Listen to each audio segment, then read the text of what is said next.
Hello दोस्तों, सत श्री अकाल, नमस्ते, प्रणाम। कैसे हैं आप लोग सब? तो मैं हूं आपकी ट्रैवलिंग गर्ल। तो मैं वापस आ गई हूं आप लोग के सामने एक न्यू चैलेंज के साथ। तो दोस्तों, हमारा ऐसा कोई प्लान नहीं था, प्री प्लान नहीं था। हमने अचानक से गाड़ी उठाया और हमने एक चैलेंज लिया है कि हम दिल्ली से साउथ जाएंगे, इंडिया का लास्ट रामेश्वरम तक 1 वीक में हम कैप्चर करेंगे। तो हम देखते हैं हम कैप्चर कर पाते हैं कि नहीं, अभी पता नहीं है कि, लेकिन हमारी पूरी कोशिश रहेगी कि हम पूरा साउथ और हमारा जो भी बाई रोड हम जा रहे हैं, जो भी हमें अच्छे अच्छे पॉइंट्स मिले, हम सबको कवर करें। तो अभी मैं बिल्कुल यमुना एक्सप्रेसवे पे हूँ। आप देखिए कितनी चौड़ी और कितनी ब्रॉड ये एक्सप्रेसवे है, काफ़ी खाली है और काफ़ी अच्छा लग रहा है देखने में। ग्रीनरी है चारों तरफ। तो हम दिल्ली छोड़ चुके हैं और अभी हैं हम यमुना एक्सप्रेसवे पे और हम अभी बढ़ रहे हैं आगे की ओर, आगरा की ओर। तो हम जाएंगे सबसे पहले ताजमहल, और ताजमहल की वादियों में देखेंगे शाहजहां ने क्या बनाया है मुमताज़ के लिए।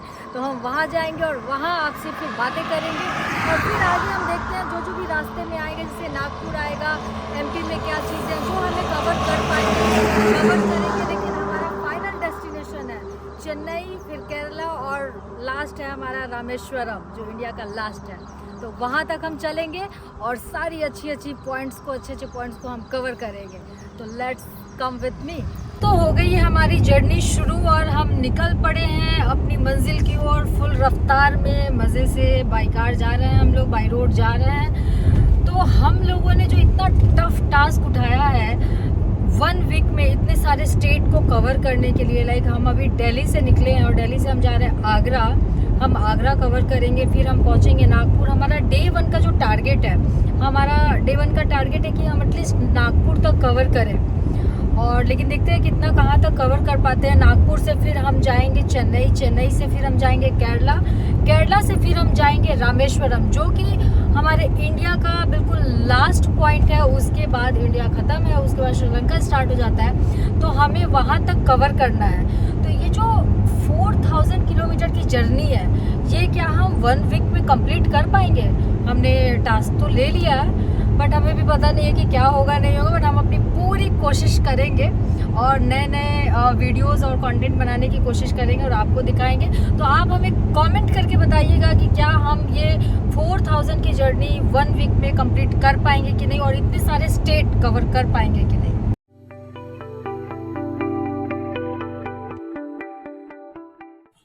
तो अभी हम आ गए हैं दोस्तों ताजमहल के गेट के सामने। तो ये आप मेरे पीछे देख रहे हैं, बिल्कुल ये ताजमहल का गेट है।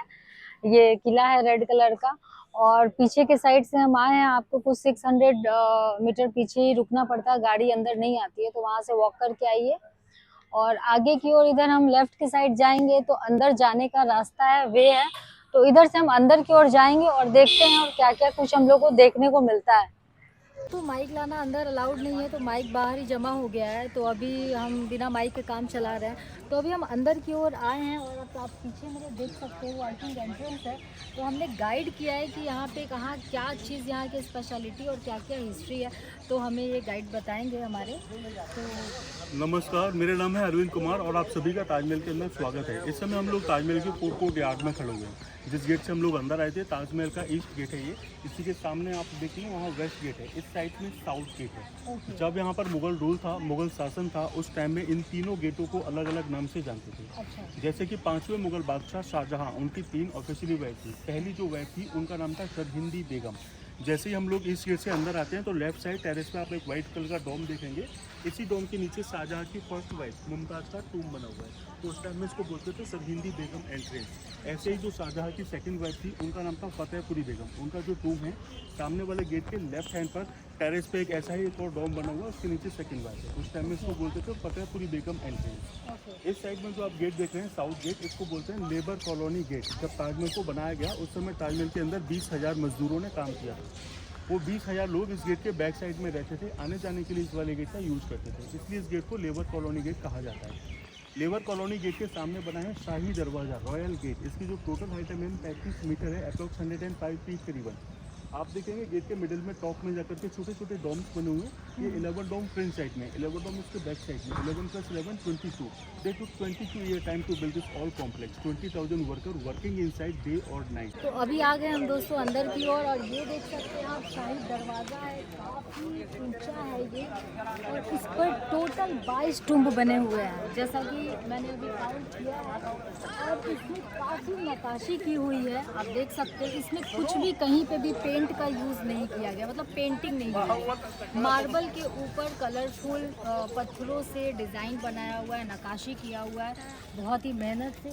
और ये देख रहे हैं कि मार्बल पे अरबी में कुछ लिखा हुआ है। ईरान से कोई आए थे और उन्होंने जैसे कि उस टाइम के समय में, नक्काशी के टाइम में उन्होंने अरबी में लिखा है। ऐसा लग रहा है कि हमें सब एक ही फॉन्ट में लिखा हुआ है, बट ये एक फॉन्ट में बिल्कुल नहीं लिखा है। नीचे छोटे अक्षर में लिखा हुआ है, फिर ऊपर वो फॉन्ट बढ़ता चला जा रहा है। बट हमें यहाँ से देख के ऐसा लग रहा है कि सारे सेम फॉन्ट में लिखा हुआ है, बट ये सेम फॉन्ट में नहीं लिखा हुआ है।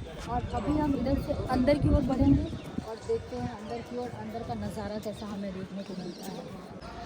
तो ये है शाही दरवाजे का एंट्रेंस है। आप देखिए कि बिल्कुल हमारे सामने ताजमहल दिख रहा है जो कि एक प्यार का प्रतीक है, आप देख सकते हैं। और ये जो गेट आप देख रहे हैं, ये गेट जब मुगलों का शासन था यहाँ पे, तो ये गेट जो गोल्ड का हुआ करता था, सोने का हुआ करता था। लेकिन जब ब्रिटिश आए इंडिया में हमारे, तो उन्होंने ये सब पीतल का लगा दिया, सोना ले गए और पीतल लगा दिया। आगे बढ़ते हैं, आगे देखिए ऊपर जो लैंप लगा हुआ है वो फुल सिल्वर का है। वो इजिप्ट से आया था, ब्रिटिश ने मुगल को गिफ्ट किया था, वो इजिप्ट से आया हुआ था। काफ़ी महंगा लैंप लटका हुआ है, फुल सिल्वर का है। अभी आगे देखिए पूरा, यहाँ से हमें पूरा ताजमहल देखने को मिलता है। तो ये आ गए हैं हम ताजमहल, बिल्कुल हमारे पीछे देख सकते हैं आप, ताजमहल दिख रहा है जिसको प्यार की प्रतीक बोलते हैं। शाहजहां ने मुमताज़ के लिए बनाया था। तो हम आ चुके हैं यहाँ पे। ये बिल्कुल बेसिकली संगमरमर का बना हुआ है जो कि बिल्कुल वाइट होता है, बट अभी धूप के रेडिएशन के कारण थोड़ा येलोइश दिख रहा है, बट स्टिल बहुत ही ब्यूटीफुल दिख रहा है। इसमें बहुत ही प्यारे कशीदे किए हुए हैं और बहुत मेहनत से बनाया गया। आप देख सकते हैं कितनी नक्काशी की हुई है जो कि हमें इतनी दूर से भी दिख रहा है। तो हम करीब बढ़ रहे हैं ताजमहल की तरफ और अंदर जाके एक्सप्लोर करते हैं कि हमें और नई क्या क्या चीज़ें देखने को मिलती है। शाहजहां ने अपनी तीसरी बेगम मुमताज़ की याद में बनाया। एक्चुअली शाहजहां को 3 वाइफ थी, पहली जो 2 वाइफ थी उनको, उनसे कोई भी चाइल्ड नहीं था। मुमताज़ से 39 की एज में 14 चाइल्ड थे, 14 में से 8 बच्चे सर्वाइव नहीं कर पाए। 6 बच्चे यंग एज तक आ पाए, जिसमें से 4 बेटे और 2 बेटियां थी। सबसे बड़े बेटे का नाम दारा शिकोह, दूसरा बेटा शाह शुजा, तीसरा मुराद और चौथा औरंगजेब। 2 बेटियां जहां नारा और रोशन आरा। जब मुमताज़ का 14वां बच्चा हुआ, वो जगह MP मध्य प्रदेश, जहाँ पर एक फेमस सिटी है बुरहानपुर। मुमताज़ ने अपने 14वें बच्चे की डिलीवरी बुरहानपुर में करी। डिलीवरी के टाइम शाहजहां उनके पास नहीं थे, वो किसी ऑफिशियल काम से बाहर गए हुए थे। जैसे ही अपने काम को खत्म करके वापस वहाँ आते हैं, तो उनके जो सेवागार होते हैं, सर्वेंट, वो उनको बताते हैं कि जहाँ अलमपना हमारे बीच में बेगम साहिबा नहीं रही, लिवर पेन होने के कारण उनकी भी डेथ हो गई है। जैसे ही शाहजहां को ये पता पड़ा कि उनकी तीसरी वाइफ मुमताज़ की डेथ हो गई है, तो शाहजहां को भी गहरा शौक लगा। वो वहाँ बैठ जाते हैं। जब 3-4 घंटे बाद शाहजहां नॉर्मल होते हैं, तो वापस अपने सेवागारों से पूछते हैं कि मरते वक्त बेगम साहिबा हमको याद करती थी क्या, या कुछ कहना चाहती थी क्या। तो उनके सेवागार बताते हैं कि मरते वक्त वो सिर्फ आपको याद करनी थी, उनके दिल में कुछ ख्वाहिशें थी जो आपसे कहनी थी। उनकी पहली ख्वाहिश थी कि मेरे मरने के बाद आप हमारे बच्चों को प्यार से रखना, उनको वेल एजुकेट बनाना। तो मेरे बिल्कुल पीछे है ताजमहल। तो दोस्तों एक बात मैं आप लोगों को बता दूँ कि इसको बनने में टोटल 17 साल लगे हैं। और जो कारीगर आए थे टर्की से आए थे, इंडिया के नहीं थे। तो कारीगर भी बाहर से आए हुए थे और काफ़ी मेहनत से ये 17 साल में कंप्लीट हुआ है ताजमहल। और बाहर का ये जो जितना आप गार्डन और ये वाटरफॉल, ये सारी चीज़ें देख रहे हैं, इन सबको बनने में टोटल 5 इयर्स लगे थे। तो कुल मिलाकर टोटल 22 साल लगे थे फुल फाउंडेशन कंप्लीट होने में ताजमहल। और हमारे ये देखिए, हमारे ये लेफ्ट हैंड साइड पे ये रॉयल गेस्ट हाउस है। मतलब मुग़ल के टाइम पे जो भी उनके राजा महाराजा आते थे तो वहाँ पे ठहरते थे। हमारे राइट हैंड साइड पे जो आप देख रहे हैं वहाँ पे टॉम बना हुआ है। और ये लेफ्ट हैंड साइड पे जो है ये मॉस्क है। तो मतलब उस समय के जो भी यहाँ पे लोग रहते थे, मुग़ल रहते थे, वहाँ पे मस्जिद है। मस्जिद में पूजा अर्चना अपना जो भी है वो करते थे। और जस्ट इस ताजमहल के पीछे जैसे कि ये तो सब हम सारे लोगों को पता है कि ये शाहजहां ने मुमताज़ की याद में बनाया और यहाँ पे मुमताज़ को दफन किया गया है। बेसिकली ये एक मकबरा है, ठीक है, जो कि प्यार में बनाया है मुमताज़ को। तो इसके जस्ट पीछे शाहजहां ने सोचा था कि एक मैं ब्लैक ताजमहल बनाऊंगा खुद के लिए, जहां वो खुद चाहते थे कि मेरी खुद की मतलब मेरे को वहां पे दफन किया जाए। बट औरंगजेब जो उनका बेटा था उसको कंप्लीट नहीं होने दिया। मतलब फाउंडेशन अभी शुरू ही हुआ था, बेसिकली कभी किसी ने ब्लैक ताजमहल को कवर नहीं किया, बेसिकली वो बन ही नहीं पाया। तो जस्ट इसके पीछे ब्लैक ताजमहल का फाउंडेशन बनना शुरू हुआ था। जैसे बहुत लोगों को लगता है कि ये मिथ है, मतलब ब्लैक ताजमहल करके ऐसा कुछ नहीं है, लेकिन नहीं दोस्तों है। मतलब शाहजहां ने अपने लिए एक ब्लैक ताजमहल बनवा रहा था, बट औरंगजेब उनका लड़का बनने नहीं दिया। तो हम आज तक किसी ने भी कवर नहीं किया है ब्लैक ताजमहल, तो हम जाके आज उसको कवर करेंगे। कितना तक कवर कर सकते हैं हम देखेंगे, कहाँ तक बना है, फाउंडेशन है या जो भी है, हम कवर करके देखते हैं कि वो कैसा है और कैसा दिखता है। जस्ट इसी के पीछे है, तो अभी हम चलते हैं उसकी तरफ, बढ़ते हैं और देखते हैं। तो अभी हम लोग ताजमहल के अंदर, कैमरा अलाउड नहीं था, मोबाइल अलाउड नहीं था, तो हम लोग नॉर्थ गेट से अंदर घूमते हुए बाहर की ओर आ रहे हैं।